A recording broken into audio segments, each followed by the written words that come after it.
Shabbat shalom, everyone. Shabbat shalom. I managed to do that without knocking Rabbi Sharf's guitar out of his hand, without knocking anybody's computer out of the way, so I'm going to consider that a success. Oh, the night's still early. The night is still early. You're right. So, I am a rule follower. Is anybody else here a rule follower? Some people are rule followers. Some people are declared not rule followers. That's how that works. So I follow all of the rules. That's who I am. And it's something that I really, really struggled with at different times of my life. For example, when I lived in Israel. Because in Israel, nobody follows the rules. The rules are there, but they're not followed. And it meant that at grocery store checkout lines, it took me an eternity because I was waiting in line, but nobody else was waiting in line. And it meant that I missed buses trying to get out of Jerusalem because, again, I was waiting in the line, and as I'm sure you guys know, nobody else was waiting in the line, so I would miss the bus to get out of Jerusalem on Shabbat. And the thing is, I've kind of always liked the rules, and I think they give you a sense of what you should be doing and what other people should be doing. So I read the rules before I start a game. I like to read the rules also for how to put kids' furniture together, like those play kitchens, which take you hours and hours to put together.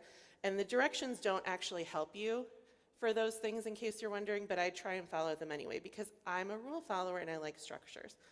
And I also really like it when other people follow the rules, which makes life harder sometimes.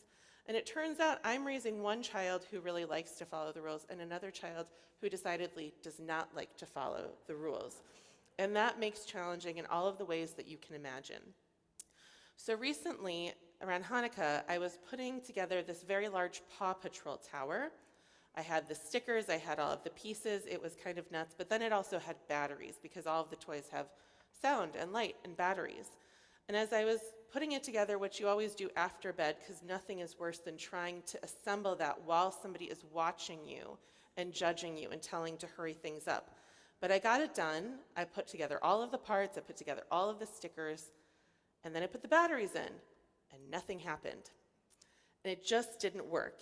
And that was really frustrating to me, because as somebody who followed all of the rules step by step and put them together, it just didn't work. The directions, even though they were followed correctly, because I went through and tried them again, it didn't work. And it turned out it's because one small part was broken and it was missing, and the company had to mail it to us. So then I turned into waiting. And in case you thought that it was easy for tiny humans to wait, they don't like that. And honestly, neither do I. Because I did all of the things right. I followed all of the directions. I created this beautiful, to some, tower, and I wanted it to work. But I had to wait, and they had to wait. And then eventually, about 2 to 3 weeks later, because shipping, we got the part and it worked. But the waiting was hard. And I don't think it's a stretch to say that we all know how that feels, that waiting is hard. When you work hard for something and then you have to wait, it's really hard to do the waiting. And it's hard no matter what age or stage of life you find yourself in, because something that you want, that you put your time and your effort and your resources into, you want that payoff at the end of the day. You want it to work. You want the feeling of accomplishment. You want that feeling of fulfillment. And when it doesn't come right away, the waiting is hard. And as I was thinking about what I wanted to share with you tonight, it struck me that our Torah portion is in a lot of ways about waiting. It's about putting the time and work and energy and resources and immense energy into something that doesn't have immediate payoff. Parshat Pekudei is the very ending of the book of Exodus, which brings us to the end of the construction of the Mishkan, which we've been doing for many, many Torah portions before this. It's the house, the tabernacle that God is supposed to dwell in the wilderness amidst the Israelites. Towards the end of the Parsha, we read that the work was completed and the Israelites brought the tabernacle to Moses, the tent with all of its furnishings. So then it goes through and lists all of these, including the clasps, the planks, the bars, the posts, the sockets, the covering of the tanned ram skins, the covering of the dolphin skins, the curtain, the Ark of the Pact and its poles, the cover, the table, all of its utensils, the lampstands, the fitting, the oil for the light, the gold, the aromatic incense. It goes on and on and on. The Israelites, over many, many Torah portions, for many, many weeks, have been putting all of these things together. They've been following these instructions that Bezalel put together to a T. They constructed the Mishkan with beauty and intentionality and care, and they followed the directions. And then, believe it or not, they had to wait. Rabbi Shefa Gold teaches that legend tells us that all of the components for the Mishkan were completed to Moses' satisfaction, and he blessed all of the Israelites who created it. Yet the people then had to wait for 3 months until it was erected and consecrated. And those 3 months of waiting might well have been more difficult, she writes, than all of the time spent actually creating it. This is the spiritual challenge that confronts us when we learn that we are not and have never been in charge of timing God's grace. Without that grace, all of our efforts are worth little because we are building this Mishkan for it to be filled with the divine Spirit. And the Spirit moves in ways that we cannot control. We can only create the space. We can only invite God's presence in. The time in between is a period of gestation. It is the darkness and the cold of winter. It is the long wait for spring. Moses is told in our portion that he has to wait for the 1st of Nisan, the month where we are liberated from the narrowness of Egypt and the time of recreation of the world. In Nisan, color and life return to earth. Flower begins to show their buds. The grasses sprout their new green.